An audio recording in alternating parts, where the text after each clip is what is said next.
ou rationnel. En accord ou à l'opposé. Par ici, les brasseurs d'opinion et de vision. Les rencontres de l'air. Bonjour Marie. Salut Mario. Alors, quelle scène bizarre ce matin. François Legault rentre au Conseil des ministres, fait une assez brève déclaration, mais ma foi, pleine d'optimisme. En tout cas, moi, je rentrais en onde, là, ça m'a rendu plein d'optimisme. Je dis, ça va bien les négociations. On pense pouvoir rentrer à l'école, que les enfants puissent rentrer à l'école. Là, pas lui, mais les enfants, lundi matin. Et après une quarantaine de minutes plus tard, la FAE qui sort sur les réseaux sociaux, n'embarquez pas dans les montagnes russes de François Legault. Il manipule les enseignants sur la place publique comme aux tables de négociation, laissant entendre qu'on était vraiment pas proche d'une entente et qu'il n'y aura pas d'école le lundi matin. Quoi comprendre de tout ça? Moi aussi, j'avais l'impression que ça allait bien aux tables, sincèrement. J'entendais au gouvernement qu'on espérait vraiment que l'école reprenne lundi matin. Ouais, écoute, je vais reprendre l'expression montagne russe juste dans ces circonstances-là parce que c'est quand même pas mal ça qu'on vit depuis 2 semaines, là, particulièrement les parents qui ont des enfants et qui attendent désespérément le retour à l'école pour de multiples raisons, si ce n'est que leur quotidien qui est très bouleversé aussi, mais c'est aussi pour la réussite éducative et tout ça. Je pense qu'il y en a beaucoup qui ont sûrement poussé un soupir de soulagement ce matin parce qu'écoute, cette déclaration-là, tu disais, bon, ben ça y est, c'est fait. Moi, j'ai pas retenu mon souffle, je vais te le dire, parce que Sonia Labelle avait fait une déclaration un peu similaire il y a 2 jours, puis, tu sais, je t'avais dit, tant qu'on verra pas la réponse de la FAE, il y a toujours, tu sais, j'aime bien avoir une contre-confirmation, si tu veux, des 2 parties. Je vais revenir sur les propos de la FAE parce que je trouve pas ça particulièrement, je trouve pas que leur réponse a été particulièrement fine non plus dans le contexte, mais je trouve que pour ce qui est de M. Legault, si tu notes, tu sais, il y a tendance, M. Legault, à faire des déclarations pas juste dans cette négociation-là, mais de façon générale. Tu sais, des fois, on dirait que les lèvres lui brûlent, là, puis il est pas capable de pas répondre ou de faire une bonne réponse, comme on pourrait dire, une bonne réponse de politicien qui dit, ben écoutez, on a bon espoir que ça se règle rapidement. Mais je dis depuis le début, là, il devrait juste dire ça. Il devrait pas commenter sur la place publique. J'ai confiance aux gens qui sont aux tables, je les laisse travailler.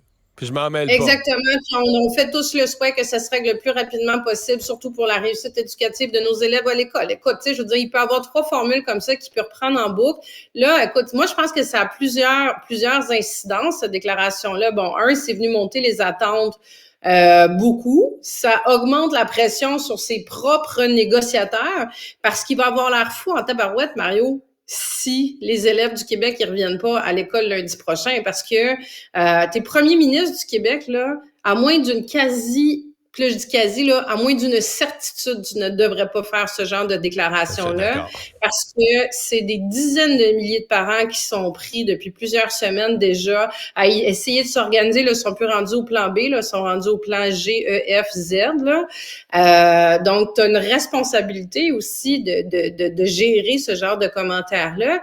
Puis là, j'entendais certains analystes qui disaient, c'est peut-être c'est une stratégie du gouvernement, là. Tu sais, c'est comme une stratégie pour mettre de la pression sur les syndiqués, sur la FAE. Moi, si tu veux mon avis, j'en doute. Là, ça m'apparaît plus le François Legault qu'on connaît, là, qui se fait accrocher bon enfant qui en dit trop. Moi, je suis d'accord avec toi. Je vois bon enfant, exactement. Non, mais bon enfant, mais sans se rendre compte que stratégiquement, à un moment donné, là, tu peux pas toujours parler, tu peux pas toujours... Tu sais, tu veux faire le fameux bon père de famille, mais le bon père de famille, il promet pas des affaires, il promet pas des cadeaux de Noël qu'il est pas capable de livrer ou qu'il est pas certain d'avoir non plus, là. Le bon père de famille, où j'allais dire, c'est un peu la version boomer de l'enfant roi qui s'est jamais fait dire non, là, puis là, qui croit un petit peu, qui a envie que ça se règle, donc ça va se régler. C'est le même Mario. Ouais, ça va se régler, ouais. Ouais, c'est ça. C'est une stratégie qui est risquée parce que quand on voit la réaction, ça a braqué de toute évidence les enseignants. Puis là, c'est pour ça que je voulais venir aussi sur la réaction de la FAE que j'ai pas trouvé plus fine, là, tu sais, qui aurait pu dire, écoutez, il y a encore, on est loin de la coupe aux lèvres, nous aussi, on souhaite que restons prudents, il reste encore beaucoup de points de litige, beaucoup de choses à négocier. Oui, les négociations, mais ils ont réagi au quart de tour, justement, en accusant un peu quasiment le premier ministre de mentir, puis embarquez pas dans ces montagnes russes-là. Puis c'est comme si les 2 parties avait perdu de vue le fait qu'on n'est plus juste dans une négociation, justement, gouvernement syndiqué. C'est des dizaines de milliers de personnes qui sont affectées par ça, qui sont, disons-le, Mario, extrêmement patients, extrêmement solidaires, extrêmement bienveillants. Mais cette patience-là, elle a un petit bout, là. Puis, tu sais, là, en plus du fait que ça s'accumule dans le temps, comme je te dis, le télétravail, là, on rentre en période, tu sais, on arrive à Noël, t'ajoutes des difficultés financières là-dessus. Écoute, tu sais, je trouve que les deux parties devraient être d'autant plus prudents sur, pas juste oups, excuse-moi. Oups. Bon, Mario. Je suis désolée. Ton chien est fâché? Donne-moi une petite seconde. Une petite seconde. Ouais. Je peux vous dire que c'était... J'ai vu les réactions, je reviens sur l'ensemble de l'œuvre, j'ai vu les réactions de parents sur les réseaux sociaux qui étaient... comment dire? L'expression... Je suis en train de dire, Marie, les réactions de parents pour plusieurs, c'est comme... tu sais, quand t'es à l'extérieur de tout ça, ça fait mauvais numéro de cirque, là. Puis les gens, à un moment donné, ils démêlent plus. C'est-tu le go, c'est-tu le syndicat? C'est comme l'ensemble de l'œuvre. J'assiste à quoi, moi, là? Tu sais, le premier ministre me dit l'école devrait pouvoir reprendre lundi, ça va bien aux tables. Le syndicat l'envoie promener. Qu'est-ce qui se passe vraiment aux tables de négociation? Mais tu sais, déjà que ce secret aux tables, je pense que ça énerve les gens qui se disent, on est directement concernés, dites-nous ce qui se passe. Il y a une frustration, là, envers l'ensemble du cirque qui joue devant eux, je pense, pour des parents, là. Ben, à un moment donné, la dernière chose que tu veux, tu sais, c'est avoir l'impression d'être dans un dîner de cons. Ouais, puis, genre. je sais pas si c'est pas ça, à un moment donné, qui va arriver de se dire, ben là, le premier ministre nous dit quelque chose, la présidente du Conseil du Trésor nous dit quelque chose, puis finalement, bang, c'est 10 minutes après, 1 heure après, on se fait dire que c'est pas du tout ça le ton. Tout le monde a de la difficulté à suivre, on trouve qu'il manque de transparence. Donc, c'est sûr que tout ça, ça risque d'augmenter la frustration. Mais là, tu sais, depuis le début, on se disait, la bataille de l'opinion publique, bon, elle était plutôt du côté des syndicats, elle était contre le gouvernement. Mais là, ça se peut finalement qu'elle se diffuse des deux côtés, puis là, c'est juste comme régler ça parce que c'est ça fait très dîner de con, là. Non, mais ça se peut que la bataille de l'opinion publique, que les syndicats et le gouvernement finissent dans le même camp, là.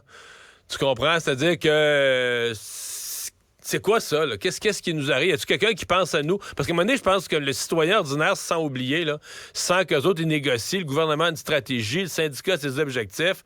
Mais le fameux « moi là-dedans », là, tu sais, t'es un parent, dis moi là-dedans, là, qui pense à moi, qui me défend?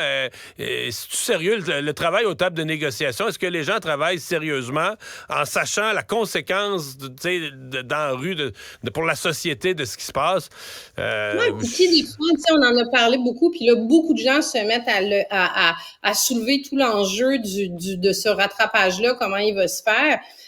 Puis tu sais, je comprends qu'il faut faire les choses par étapes, mais je trouve ça aussi quand même assez préoccupant de pas entendre le ministre de l'Éducation ou même le premier ministre, à part, tu sais, le premier ministre, la seule déclaration qu'il a fait par rapport à ça, c'est de dire, là, va falloir que la grève, elle arrête puis que les élèves retournent à l'école. Ben, OK, parfait. Très bien, très constructif. Mais je les entends pas beaucoup commencer à soulever certains enjeux aussi, puis comment le plan, tu sais, est-ce qu'il y a un comité qui est en place? Est-ce qu'il y a un plan d'action qui commence à être réfléchi? Parce que là, on est déjà rendu là, même si la négo, elle est pas terminée, même si elle se terminait la semaine prochaine, ou même si elle se prolongeait en janvier, c'est toutes des réflexions qui doivent être faites.